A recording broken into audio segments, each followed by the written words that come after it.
تو تحریک انصاف کو کم از کم 6 لاکھ ووٹ ملنے چاہیے تھے. امیدوار بھی لاہور کی حد تک انہوں نے, جیل میں بہت برا حال تھا امیدواروں کا. جیل میں جو بیسٹ گروپ تھا اس میں سے کسی کو ٹکٹ نہیں دیا, ایک کو بھی نہیں دیا. وہاں سیف اللہ نیازی اینڈ کمپنی اسی طرح سے انداز ہوئی. پارٹی کے اندر گروپ بنے ہوئے عمران خان کو سمجھ نہیں آ رہی کہ جہاں جزا و سزا نہیں ہوتی وہاں کوئی کامیابی نہیں ہوتی. جو چاہتا ہے خرابی کرتا رہتا ہے اور وہ اس سے پوچھتا نہیں ہے. اچھا یہ دیکھیے کمپین پورے ملک میں, ادھر شاہ محمود تھا. شاہ محمود تو اتھے اگدا سرودہ بوٹا لچھی جتے پیر رکھ دی. جہاں پیر رکھے گا ناکامی ناکامی, اس لیے کہ وہ دڑے باز ہے, اپنے پسند کے لوگوں کو ٹکٹ دیتا ہے. منڈی بہاؤدین نے اسے بیڑا غرق کیا, اکاڑا میں کیا, اس کے باوجود اس کو فری ہینڈ دیا. اکاڑا کے بعد تو اس سے اختیارات واپس لے لینے چاہیے تھے. یہ عجیب پارٹی ہے جہاں جو مرضی کوئی کرتا رہے کوئی پوچھتا ہی نہیں ہے.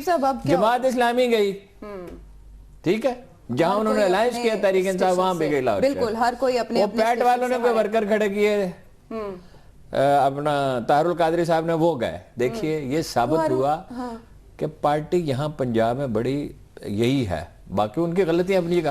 پھر ایک اور فیکٹر بھی ہے, لوگ جاتے ہیں حکومت کی طرف, انہوں نے کام کرانے ہوتے ہیں. پھر ان کی صلاحیت بہت زیادہ نون لیگ کی, خاص طور پر بلدیاتی الیکشن لڑنے کی. دوسرا بھی دیکھیے ان شہروں کو وہ ہاتھ پر پھیلی لکیروں کی طرح جانتے ہیں, تو ان کو ہوم ورک کب کرنا چاہیے تھا, ٹکٹ کب دینے چاہیے تھے تحریک انصاف کو, کم از کم 3-4 مہینے پہلے. اور کب دیے انہوں نے, اب اتنی غلطیاں تحریک انصاف کی کیا سکھائیں گی حبیب صاحب؟ کینٹونمنٹس میں دیکھیں جی, مجھے تو نہیں لگ رہا کہ تحریک انصاف کو بہت بڑی شکست ہوئی ہے. اصل بات یہ ہے کہ تحریک انصاف جو ہے وہ امپروو نہیں کر سکی. اگر آپ الیکشن کا ڈیٹا اٹھا کے دیکھیں, ظاہر ہے جو ابھی تک غیر حتمی اور غیر سرکاری ہے, لیکن اب تک جو ابتدائی سی معلومات ہیں, جو ابتدائی ڈیٹا بھی اکٹھا کیا جا رہا ہے, ووٹوں کا تناسب وہی ہے جو 2013 میں پاکستان تحریک انصاف کو پڑے تھے, اور ووٹوں کا تناسب وہی ہے, اسی نسبت سے اچھا مجھے ٹوکنا نہیں چاہیے, آپ نے ابھی گفتگو شروع کیا ہے. 2013 میں تو سارے ٹکٹ ہی غلط دیے تھے, 80% پولنگ اسٹیشنوں پہ پولنگ ایجنٹ ہی نہیں تھے. اب ٹکٹ بہتر دیے, پولنگ ایجنٹ موجود تھے, کچھ نہ کچھ ٹریننگ بھی کی تھی, پھر اتنے ہی ووٹ لیے. تو اس کا مطلب کیا ہے؟ لیکن تناسب کی میں بات کر رہا ہوں. اصل بات ہے اس وقت تو ووٹ 8 لاکھ تقریباً لاہور میں لیے تھے. اگر لاہور کی بات کر لیں تو اس دفعہ 4 لاکھ لیے. اس وقت پی ایم ایل این کے زیادہ تھے, پی ایم ایل کے تقریباً 8 لاکھ ووٹ بن رہے ہیں اس وقت جو انالیسز آ رہے ہیں سامنے. ظاہر ہے حتمی انالیسز تو پھر الیکشن کمیشن مرتب کرے گا, تو لہٰذا انہیں بہت زیادہ تو ڈینٹ نہیں پڑا. ہاں یہ ایک بات ثابت ہو گئی کہ پاکستان تحریک انصاف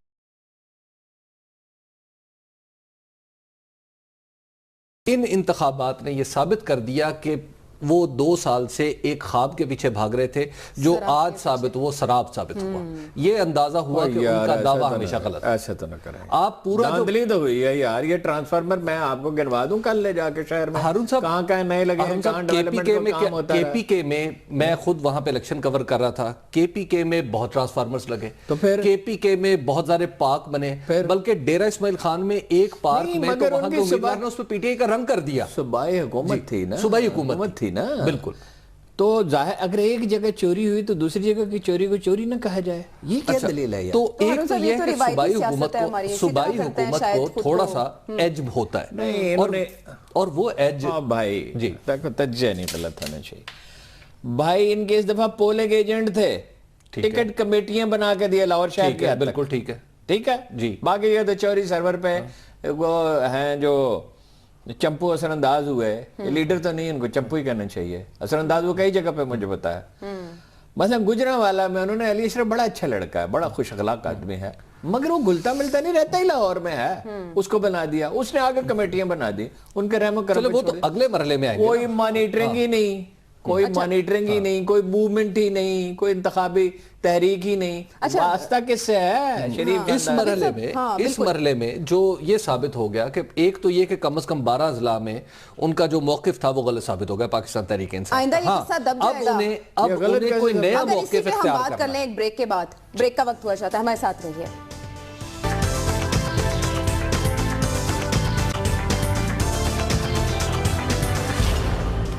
ویلکم بیک ناظرین. بلدیاتی انتخابات کے حوالے سے بات ہو رہی ہے, حبیب صاحب سے بات کا سلسلہ آگے بڑھاتے ہیں. آپ نے کہا کہ اتنی بھی کمزور ثابت نہیں ہوئی پاکستان تحریک انصاف جتنا کہ سمجھا جا رہا ہے. دیکھیے پاکستان تحریک انصاف, ایک تو یہ ہے کہ یہ no doubt P M L N کے نقطہ نظر سے یہ پریشانی کی بات ہے کہ اس کا جو مین سٹے ہے وہ وہیں کا وہیں. جنہوں نے 2013 میں ان کو ووٹ ڈالا تھا وہ آج بھی ان کو ووٹ ڈالنا چاہتے ہیں. اللہ کا نام مانے یار, 2000 ووٹوں سے ہارا علیم خان، 2400 ووٹوں سے، یعنی کتنے پرسنٹ اس نے ووٹ لیے؟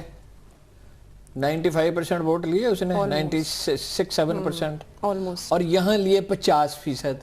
تو یہ الارمنگ بات نہیں ہے. آپ 97% پہ پہنچ گئے تو پھر 50% بعد 47%. میرا خیال ہے کہ علیم خان، میں تو اس کو بینچ مارک نہیں سمجھتا اس الیکشن کو، کیونکہ وہ الیکشن اور اوکاڑا کا الیکشن پاکستان کے اندر الیکشن کی ڈسٹورشن ہے، وہ ریئل الیکشن ہے ہی نہیں. لہٰذا ان کی بنیاد پہ تو نتیجہ فرض نہیں کیا جا سکتا. اللہ کا نام مانا یار.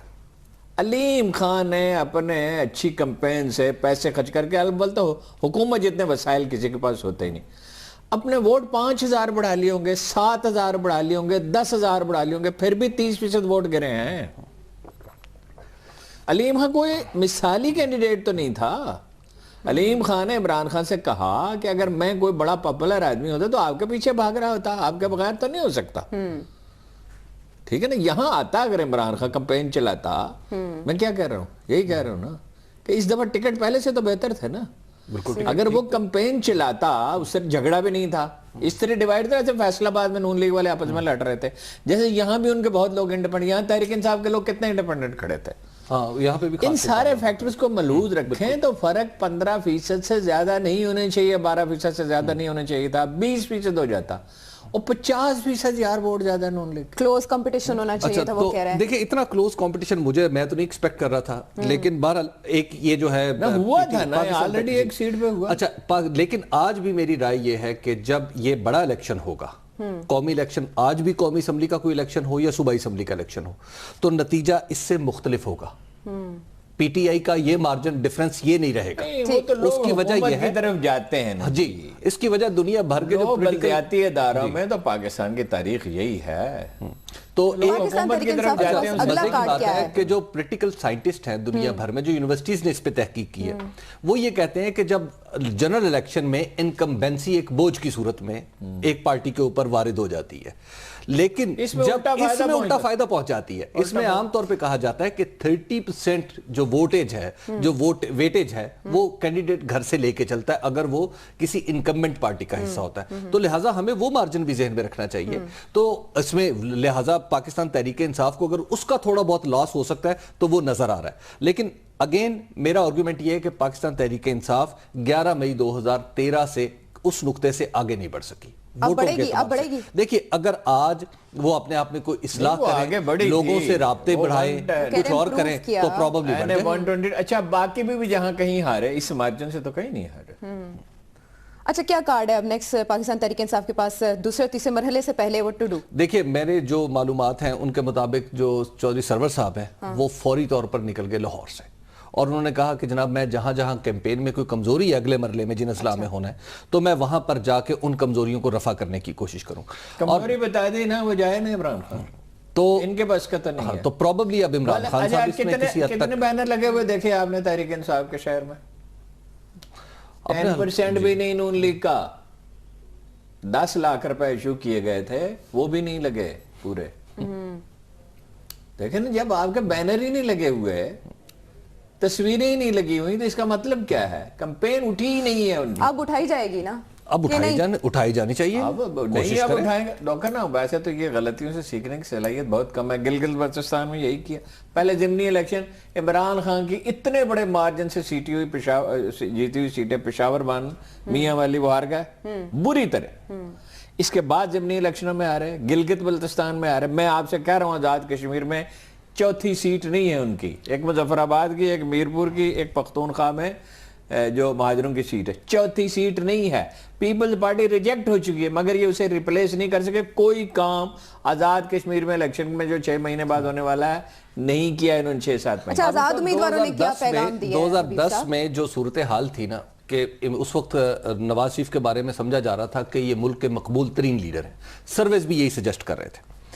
اچھا 2010 میں ہوا یہ کہ مختلف جگہ پہ جب انتخابات آگے ضمنی، جیسے گجرانوالہ میں آ گیا. گجرانوالہ جسے پی ایم ایل این کا اس زمانے میں گڑھ سمجھا جاتا ہے، اب بھی سمجھا جاتا ہے. تو وہاں پر مدثر کیوم نارا جو تھے وہ جیت گئے پاکستان پیپلز پارٹی کے ٹکٹ پہ. نارا صاحب، اب ان کا نام ایگزیکٹلی مدثر تھا یا کوئی اور تھا، خیر نارا صاحب تھے، وہ جیت گئے.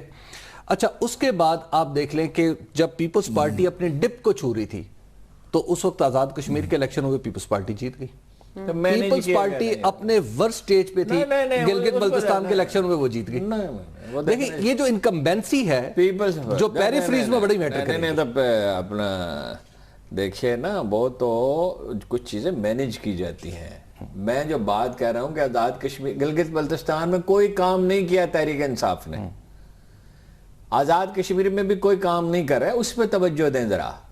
کوئی اپنی آگے نہیں بڑھا رہے تحریک کو, مطلب امیدواروں تک کا چناؤ نہیں کیا. وہی 6 مہینے تو رہ گئے, یہی تو فیکٹر ہے. اور امیدوار کو 4-6 مہینے پہلے یہ ایکسرسائز شروع نہیں کی ہے آزاد کشمیر میں. اب 19 دن میں بنا لیں گے یہ ایسی فضا کہ ظاہر ہے اب یہاں پہ اگر کوئی فضا بنا سکتے ہیں. دیکھیں 19 دن کی کیمپین اگر نیت سے چلائی جائے, حوصلے سے چلائی جائے, منصوبہ بندی سے چلائی جائے تو یہ ریزلٹس بدل سکتے ہیں. لیکن دیکھیے آزاد امیدواروں نے اس طرح اپسیٹ نہیں کیا. آزاد امیدوار بیسیکلی جو جیتے ہیں ان کی بہت بڑی اکثریت پی ایم ایل این سے تعلق رکھتی ہے. یعنی پی ایم ایل این نے مثال کے طور پہ وہاڑی میں, پھر تو مارجن اور بھی بڑھ گیا نا. نہیں پی ایم میں دوسرے سی, کیونکہ شہر میں تو ساری ٹکٹیں تھی, شہر میں تو ایسی صورت نہیں تھی. میں تو باقی جگہوں کی بات کر رہا ہوں. شہر میں جو لاہور میں ساری ٹکٹیں دی گئی تھی, آپ کی باقی وہاڑی جو تھا اسے اوپن کیا گیا تھا, وہاڑی شہر کو, وہاں پر دونوں جیتنے اور ہارنے والے مسلم لیگ ہیں. اسی طرح بہاول نگر کی بعض سیٹیں اوپن کی گئی تھی, وہاں پر جیتنے اور ہارنے والے دونوں مسلم لیگ ہیں. بہاول نگر کا ایم پی اے پی ایم ایل این کا تھا, اس کے خلاف نفرت کا ووٹ پڑا تو اس میں آزاد لوگوں کو خاصے ووٹ ملے, تو لہٰذا وہ بھی پی ایم ایل این کے. یہ ایک لحاظ سے اپسٹ بھی ہے, بہت جگہ پہ آزاد امیدوار ان کی مرضی کے خلاف بھی جیتے. سارے آزاد امیدوار ان کے نہیں ہیں, گو کہ وہ شامل ہو جائیں گے آزاد امیدوار. اور کیا یہ جو نئی پودا کتنی دیر تک اپنے پاؤں پہ کھڑی ہوگی؟ ابھی تو قانون میں کتنے نقائص موجود ہیں. قانون کی نہیں بات, ماحول کی بات ہے. وہ تو جب تک پولیس انڈیپینڈنٹ نہیں ہوتی الیکشن اسی طرح ہوں گے, جنرل الیکشن بھی اسی طرح ہوں گے. جن کے جیتنے کا امکان ہوگا پولیس ان کی طرف, کیا سیٹھی صاحب نے کہا تھا کہ بیوروکریٹ میری طرف نہیں دیکھ رہے تھے, اس کی طرف دیکھ رہے تھے, وہ رائے بنڈ کی طرف, اور وہ خود بھی رائے بنڈ کی طرف ہی دیکھ رہے تھے نا. تو وہ جب تک پولیس ہے اعلیٰ ہتھیار حکومتوں کا, ڈیولپمنٹ فنڈز بھی ہیں لیکن پولیس ہے بنیادی ہتھیار, پولیس مینوپولیٹ کر سکتی ہے. وہ جب تک یہ نہیں ہوگا اس وقت تک تو نہیں ہوگا. وہ دیکھیے یہ ایسا نہیں ہوگا ویسے جو لوگ یہ سمجھ رہے ہیں نا, یہ پولیٹیکل سائنس کے اصولوں کے خلاف ہے کہ نواز شریف کو واک اوور مل جائے گا اگلی دفعہ. ایسا نہیں ہوگا. اگر عمران خان پرفارم نہیں کر سکیں گے, نئی پولیٹیکل فورسز ابھریں گی, ہو سکتا ہے پھر بھی نواز شریف جیتے, لیکن پھر ایک اور طرح کی چیلنج پیدا ہوں گے, اندر سے خرابی پیدا ہو جاتی ہے. نہیں, سوویت یونین میں تو کوئی چیلنج تھا ہی نہیں, پھر کیا ہوا, پھر اکھاڑ پھینکا نا لوگوں نے. بالکل. آپ جو بات کر رہے ہیں ہارون صاحب, کچھ اگلا جب ہم بریک سے واپس آئیں گے تو اسی بارے میں بات کریں گے کہ شام میں سر جنگ کے حریف امریکہ اور روس ایک بار پھر اکٹھے ہو گئے ہیں, اور جو عالمی منظرنامہ ہے اس میں بہت سے اپسیٹس اور بہت سے اتحاد اور اتفاق, اور اسی کے علاوہ یہ کہ عالم اسلام کی نگاہوں کا مرکز پاکستان ہوتا ہوا دکھائی دیتا ہے. اس بارے میں بات کریں گے بریک کے بعد.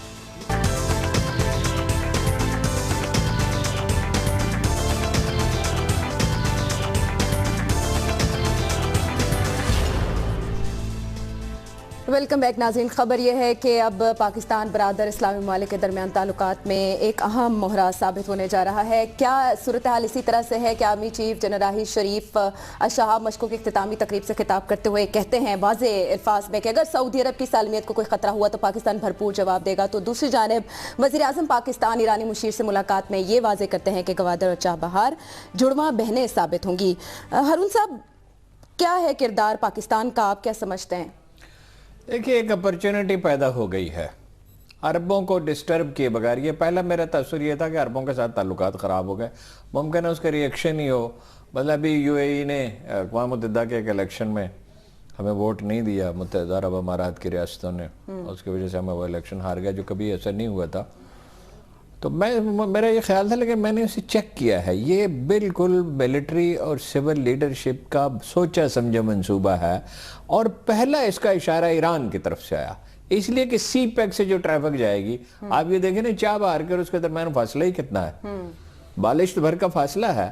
تو ایران اس سے فیضیاب ہو سکتا ہے, وہاں سے آگے راستے جاتے ہیں ترکی کی طرف اور یورپ کی طرف. تو ایرانیوں نے اس کو محسوس کیا کہ اس میں تو کوئی, یعنی چاہ بہار اور گوادر میں کوئی, صرف انڈینز نے اس کو ایکسپلائٹ کرنے کی کوشش کی کہ ایران کا جو راستہ ہے اس کو افغانستان کے لیے استعمال کیا جائے, سینٹرل ایشیا کے لیے ہو نہیں سکتا, جو مرضی کر لیں, اس لیے کہ 16 گھنٹے کے اس فرق کو وہ کیسے کم کریں گے. جس دن گوادر آپریٹو ہوگی 16 گھنٹے کا فرق ہے اس کا ٹائم کا اور اس کے ڈیزل کے اخراجات کا. 16 گھنٹے جب ایک ٹرک چلتا رہتا ہے تو اس پہ کتنے اخراجات آتے ہیں, ظاہر ہے 20-30-40 ہزار روپے 50 ہزار روپے کا اخراجات آتے ہیں, اس پہ جو لیبر ہے اس کے اخراجات آتے ہیں, انہیں ریسٹ کرنا پڑتا ہے.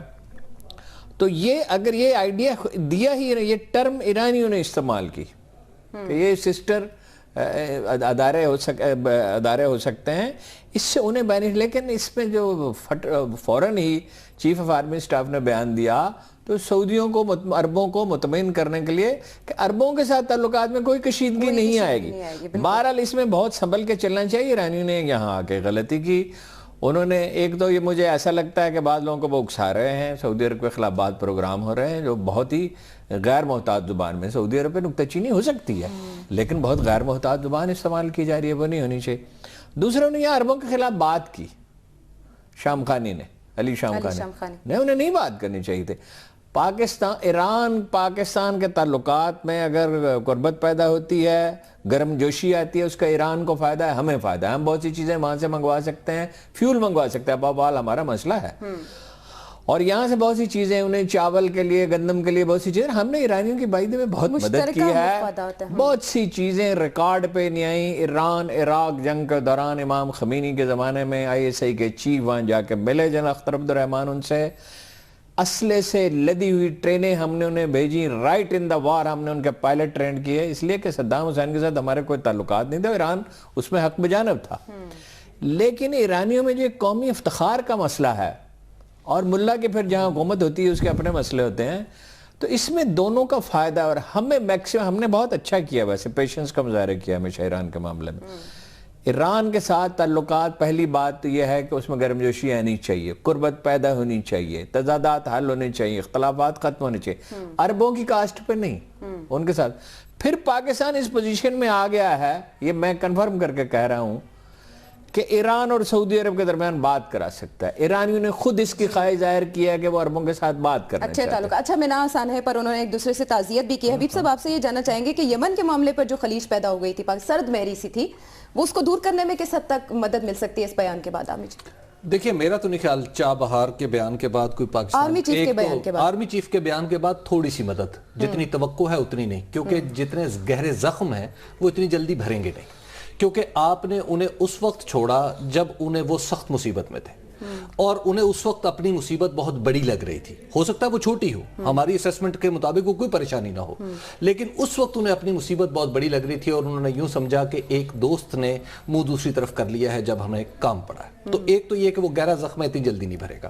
دوسری بات ہے ہمارے وزیر اعظم جو ہیں وہ چابہار کے بارے میں جو کچھ فرما رہے ہیں, میرا خیال یہ ہے کہ وزیر اعظم نے ایک پولیٹیکل بیان ہے, اس کو ہمیں سرسری طور پہ لینا چاہیے, کیونکہ چابہار کا بننا, چابہار جس بنیاد پہ کھڑا ہو رہا ہے وہ دراصل گوادر کے خلاف ہے. چابہار کو انڈیا ایک اپنے اڈے کے طور پہ استعمال کرنا چاہتا ہے, جبکہ گوادر کو ہم ایک اکنومیکل جگہ بنانا چاہ رہے ہیں. گوادر میں ہم چاہ رہے ہیں کہ چین بھی آئے, پوری دنیا آئے, ہم پوری دنیا کو انوائٹ کر رہے ہیں. چابہار کے ساتھ ہنٹرلینڈ کو لنک کرنے کے لیے انڈیا نے بہت کچھ افغانستان میں بھی کیا ہے, اور وہ ہماری کوسٹ پہ کیا ہے, اور ایران نے اس کو اجازت دی ہے. اب ایران جو کچھ انڈیا سے کروا رہے ہیں, انڈیا کرے گا نہیں, انڈیا کر نہیں سکتا, کیونکہ وہ اس چابہار جو ہے, میرا خیال ہے یہی ریئلائزیشن نہیں ہو سکتا. دیکھیں انڈیا وہاں سے اپنے مقاصد حاصل نہیں کر سکتا. آپ روپے کے بل بوتے پہ سازشوں کے ذریعے اور بہت کچھ کر سکتے ہیں, زمین کا جغرافیہ تو نہیں بدل سکتے, ایک مکان کو دوسرے مقام سے تو نہیں بدل سکتے, مہنگا پڑ جائے گا وہ کسی صورت بھی انڈیا کے. میرا خیال ہے ایرانیوں میں ریئلائزیشن کا آغاز ہے, اور تلخیاں کم ہوں گی ایران کے ساتھ, اور قربت کچھ نہ کچھ پیدا ہوگی, اور یہ بڑی اچھی بات ہے. اب جو ہے اگر وہاں سے اب پھر یہ افغانستان میں جناب والا, دیکھیے افغانستان میں ایک رول وہ چاہتے ہیں, اور میں ہمیشہ یہاں عرض کرتا رہا ہوں, ایرانی مدد کے بغیر افغانستان کا مسئلہ حل نہیں ہو سکتا. ٹھیک بات ہے, نہیں ہو سکتا. دیکھیے شمالی اتحاد پہ ان کے تعلقات ہیں, انہیں کچھ شکوے شکایتیں ہیں, کچھ شکوے شکایتیں ہمیں ان سے ہیں, اس پہ بیٹھ کے جب بات ہوگی تو اس کو ریزالو کر لیا جائے گا. اس لیے پاکستان کو سب سے خود افغانیوں کے بعد پاکستان کو سب سے زیادہ ضرورت ہے امن کی, بالکل, اور ایرانیوں کو بھی ضرورت ہے. افغانستان میں بدامنی سے ایران کو کوئی فائدہ نہیں پہنچ سکتا. اور پھر یہ دیکھیں ایران اس وقت جو اس کی پولیٹیکل سچویشن, اور ایران بہت ہیلپ کر سکتا ہے, اور ہیلپ سیک کرنی چاہیے اس کی. اس نے جو پولیٹیکل پوزیشن لے رکھی ہے, اس نے ہمیں ایک مصیبت میں ڈالا ہوا ہے کہ ہمیں دوست اور پڑوسی کے درمیان ہمیں رکھا ہوا ہے. دیکھیے نہ تو پڑوسی کی کاسٹ پہ دوست چھوڑا جا سکتا ہے, نہ پڑوسی کی کاسٹ پہ دوست چھوڑا جا سکتا ہے, اور خاص طور پر ایسا دوست جس نے ہمیشہ ہماری مدد کی ہے. ہمیں تیل کی ضرورت پڑی تیل دیا, دنیا ہم پہ پابندیاں لگا رہی تھی وہ ہمیں پیسے دے رہا تھا. تو ایسے دوست کو چھوڑ کے ہم نے جو نقصان تھا وہ بھگتا, اور یہ یو این کا جو ہیومن رائٹ کونسل تھی اس میں ہماری شکست اس بات کا ایک چھوٹا سا ثبوت ہے, ادنا سا ثبوت ہے. ابھی آگے چل کے جب سیکیورٹی کونسل میں اصلاحات کا معاملہ آئے گا ہارون صاحب, تو اس وقت سوچے کہ کیا ہوگا. اس وقت یہ ہمارے دوست جو ہمیشہ ہمارے ساتھ کھڑے ہوتے تھے وہ کہاں کھڑے ہوں گے؟ نہیں, وہ یمن میں ہمیں غیر جانبداری رہنا چاہیے تھا, وہ بھونڈے طریقے سے کیا گیا, اس کو پارلیمنٹ میں نہیں لے جانا چاہیے تھا. کون سی چیز ہے جو نواز شریف صاحب پارلیمنٹ میں لے گئے ہیں؟ سی پیک لے گئے ہیں؟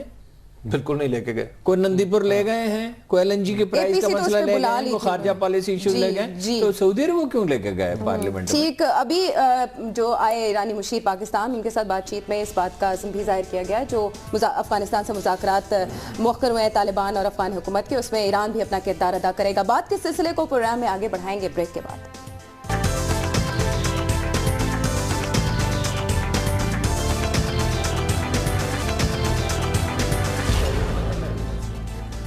Welcome back. خبر یہ آپ دیکھ رہے ہیں, اور اس سے پہلے ہم بین الاقوامی تعلقات کی جب بات کر رہے تھے تو ایسے ملک کی بات کر لیتے ہیں جو پنجہ استبداد میں دبی فاختہ کے چکر میں نوشتہ دیوار پڑھنے سے قاصر ہے, اور وہ کوئی اور ملک نہیں, بھارت ہے.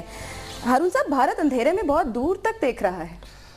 ہاں, وہ دیکھیے نا, سارا خواب پریشان ہو گیا مودی صاحب کا. اب وہ جا رہے ہیں 7 نومبر کو سری نگر میں وہ طاہر القادری صاحب کو الیکشن لڑنے کی سوچی, ایک دفعہ گجرگان سے انہوں نے الیکشن لڑا. اچھا, تو یہ پروفیسر لکھتے تھے, پروفیسر تھا, تو میں نے کہا ایک اور پروفیسر صاحب رہتے ہیں بھائی سری نگر میں, علی گیلانی رہتے ہیں, انہوں نے ملین مارچ کی کال دی ہے. تحریک وہاں بہت ہو چکی ہے اور لوگ موٹیویٹڈ ہیں, اور انڈیا سے کشمیری آئسولیٹ ہو چکے ہیں. یہ جو کہا جا رہا تھا کہ آہستہ آہستہ تحریک ختم ہو جائے گی انڈیا کے گرفت, میں ہمیشہ کہتا تھا عوامی تحریکیں کبھی ختم نہیں ہوتی. الجزائر کو 100 سال لگ گیا تھا, لیکن ختم کبھی نہیں ہوتی, نہ کبھی چچنیا میں ختم ہوگی, نہ کبھی کشمیر میں دیکھو پاکستانی جھنڈا لہراتے ہیں.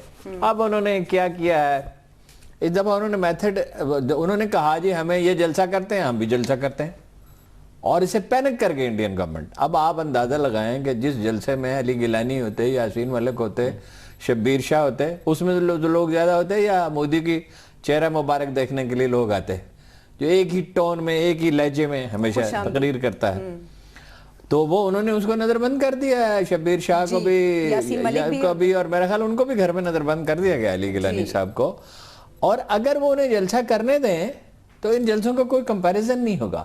اور باقی جگہ اگر وہ چاہیں تو وادی میں ہڑتال ہوگی, سارا وہ دعویٰ 370 ختم کرنے کا منصوبہ دھرے کا دھرا رہے گا. ان کو سپریم کورٹ نے بھی کہہ دیا نہیں ہو سکتا. سب سے اہم بات یہ ہے کہ کیا چیف منسٹر کا نام ہے سعید, وہ بڑی مشکل میں ہے. انہوں نے کہا تھا ہم سیاست کے مقابل سیاست کریں گے.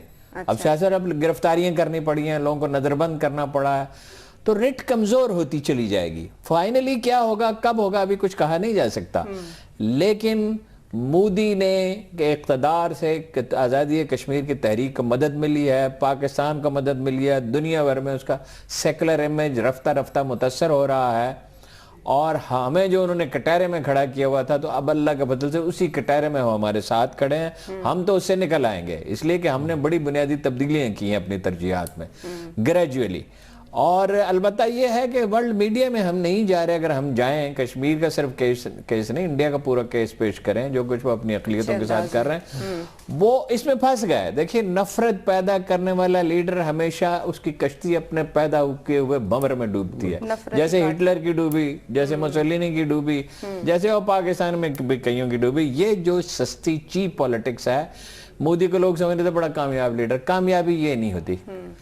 اچھی عمارت وہ ہوتی ہے جس کی بنیاد پائیدار ہو. ایک شاندار 7 منزلہ بلڈنگ ہے کہ بنیاد کمزور ہے تو کسی زلزلے میں وہ گر پڑے گی. اب دیکھیے ریئیکشن کیا شروع ہو گیا, ادیبوں نے واپس کیے, شاعروں نے, فلم سازوں نے واپس کیے.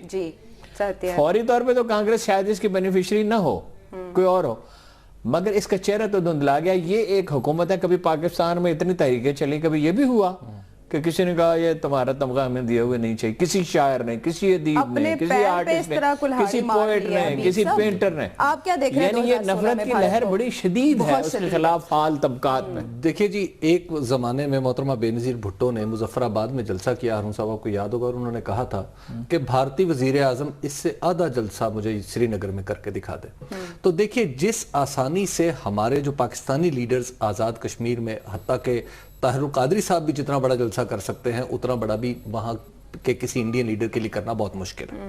لیکن ایک بات طے ہے کہ اب جو دیکھیں اب تک کشمیر کو وہ ایک مسئلہ سمجھتے رہے تھے جو کانگریس کے وزرائے اعظم تھے، لیکن جب سے یہ مودی آئے ہیں، مودی اس کو اسیمیلیٹ کرنے کے چکر میں، اس کو ہڑپ کرنے کے چکر میں اب وہ لے کے جائیں گے وہاں پر ایک اکنامک پیکج.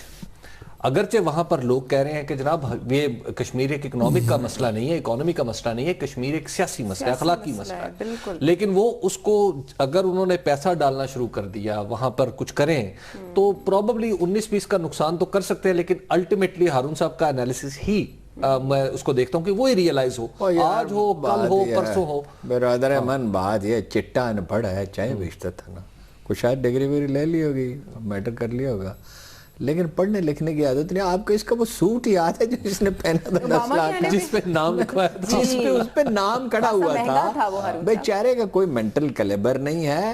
سیاست کو وہ شخص سمجھ سکتا ہے جو تاریخ کو سمجھتا ہو. سیاست کو ابراہم لنکن جیسے لوگ سمجھتے ہیں، قائد اعظم جیسے لوگ سمجھتے ہیں، اور مستقبل کے لیے پائیدار بنیادوں پر سیاست کرتے ہیں. جو آنے والے اسٹیٹسمین وہ ہوتا ہے کہ سیاستدان وہ ہوتا ہے جو اگلے الیکشن کے بارے میں سوچتا ہے، بالکل، اور اسٹیٹسمین مدبر وہ ہوتا ہے جو آنے والی نسلوں کے بارے میں. اچھا، مودی کی اس طرح کی حرکتیں آزادی کشمیر کی آگ کو اور ہوا دیں گی، اور اوباما اور نواز شریف پاکستان کی پوزیشن بہتر ہے. ہمارے تو بڑا انٹرسٹ میں گیا جی مودی اس کو رہنا چاہیے، خیر رہے گا ہی، ہمارے فائدے میں گیا. یہ گورباچوف بنتے جا رہے ہیں. تو جو ادھر مشترکہ اعلامیہ میں کشمیر کا ذکر آیا حبیب صاحب، وہ کتنا کام کرے گا؟ دیکھیے الٹیمیٹلی کام تو کرے گا. اس طرح کی جو ڈپلومیٹک ڈیولپمنٹس ہوتے ہیں ان سے امیڈیٹ ریزلٹس نہیں آتے، ان سے آہستہ آہستہ ان کے اوپر بلڈ کرتے ہیں. کیس تھوڑی شکست ہوتی ہے، پھر فتح ہوتی ہے.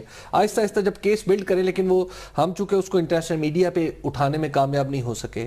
ہم اس کو ابھی تک یونائٹڈ نیشن کے HRC میں ہم نے کوشش کی تھی، سوچا تھا کہ وہاں پر ہم ہیومن رائٹ وائلیشنز جو ہو رہی ہیں کشمیر میں وہ اٹھائیں گے، وہ ہار گئے. پاکستان کو شکست ہوگی ورنہ یہ مسئلہ حل ہوتا، کچھ بڑھتا، آگے حل ہوتا نہ ہوتا. لیکن وقت کا دھارا اب ہمارے حق میں بہ رہا ہے. یہ لیڈرشپ کچھ تمیز تھوڑی سی سیکھے پاکستان کی. مجموعی طور پہ میں کہہ رہا ہوں، کسی ایک کے بارے میں نہیں. دیکھیے یہ سی پیک نہیں، صرف یہ جیسے ٹیررزم ختم ہوتا جائے گا یا سٹیبلٹی آئے گی، لا اینڈ آرڈر، سب سے زیادہ زور بڑھے گا پولیس پہ. اور جب پولیس پہ اگر کسی وقت بہتر ہو گئی، اس کو انسٹیٹیوشنلائز کر دیا گیا، اس میں سیاسی مداخلت ختم ہو گئی، پاکستان میں بڑی انویسٹمنٹ آئے گی. اس وقت تو کوئی انویسٹمنٹ نہیں آ رہی. پاکستان ایک ایسی جگہ پہ واقع ہے جہاں پہ بڑے امکانات ہیں. پاکستان میں ویسے بھی امکانات بہت زیادہ ہیں، مائننگ میں ہیں، ایگریکلچر میں ہیں. یعنی پچھلے دنوں جیسے میں نے لکھا تھا کہ 2.5 کروڑ ایکڑ زمین ہے جس کو ہم بالکل سیراب کر اسی پانی کے ساتھ، اگر ہم دنیا کی طرح باقی دنیا کی طرف فواروں سے پانی دیں، فلڈ ایریگیشن نہ کریں، تو ہم کر سکتے ہیں اس کو. 2.5 کروڑ ایکڑ مزید زمین فرٹائل پاکستان میں موجود ہے. پانی کے متعلق ایک بڑی دلچسپ خبر دوں. جی آپ ایک خبر بھی دینے والے تھے. ہارون صاحب، چین والوں نے، چین بڑی انویسٹمنٹ کر رہا ہے سی پیک کی صورت میں. چین نے ریسنٹلی ایک سروے کیا دریائے سندھ کا، جو گلگت بلتستان میں موسٹلی اس کا حصہ تھا، جہاں پہ دیامر بھاشا ڈیم، اس کے اوپر بھی اور نیچے بھی. وہاں پر جب انہوں نے سروے کیا تو انہوں نے کہا کہ یہاں پر 7 ایسے ڈیمز بن سکتے ہیں جنہیں مجموعی طور پر 30,000 میگا واٹ بجلی بھی آ سکتی ہے اور پانی کی ایک کثیر تعداد بھی میسر ہوگی. اب چائنیز نے ساتھ ایک چھوٹی سی فرمائش ڈال دی ہے حکومت کے سامنے. انہوں نے کہا کہ جو یہ دریائے سندھ کا جو اتنا حصہ ہے نا، یہ آپ ہمیں لیز کرتے ہیں. انہوں نے کہا کہ اس دریا کے جو رائٹس ہیں آپ ہمیں دے دیں چند شرائط کے ساتھ. ہم اس پہ بجلی بنائیں گے، ہم اس پہ پانی کے ڈیم بنائیں گے، ہم وہ پانی بھی آپ کو دے دیں گے، ہم وہ بجلی بھی آپ کو دے دیں گے، آپ اس سے خرید لیں. ایک معین مدت کے بعد، وہ ظاہر ہے کوئی چھوٹی مدت تو نہیں ہوگی، وہ 30 سال 40 سال 50 سال بھی ہو سکتی ہے، تو ایک معین مدت کے بعد ہم آپ کو وہ دے دیں گے. دلچسپ بات یہ ہارون صاحب کہ ہماری حکومت نے آگے سے سٹریٹ نو نہیں کیا. یعنی اس پہ سوچ بچار کریں گے. نہیں کرنا چاہیے, اس کی شرائط ایسی ہونی چاہیے جس میں ان کو چین شرائط کے حوالے سے بھی ہم بات لیکن ہمیں بھی تو فائدہ پہنچے نا. بالکل پاکستان لوٹا ہے. اس کے علاوہ 6 پوائنٹس جو ہیں وہ وابڈا 30 سال پہلے پوائنٹ آؤٹ کر چکی ہے ڈیم بن سکتا ہے. یہ کالا باغ ڈیم کی جو مخالفت ہے یہ بلا وجہ نہیں کی گئی جا رہی, اس کے پیچھے بڑی پلاننگ ہے. دیکھیے عبدالولی خان مرحوم نے کہا تھا یہ 100% چیز کو ہم نہیں بنا دیں گے. اسی معاملے کے اوپر ہمارے والے پروگرامز میں حبیب صاحب اور ہارون صاحب آپ دونوں کا بہت شکریہ. بات صرف اتنی ہے کہ اگر باشعور اور زیرک قیادت ہو تو حالات کا دھارا اپنے رخ پہ موڑا جا سکتا ہے. اگلے پروگرام تک کے لیے فی امان اللہ.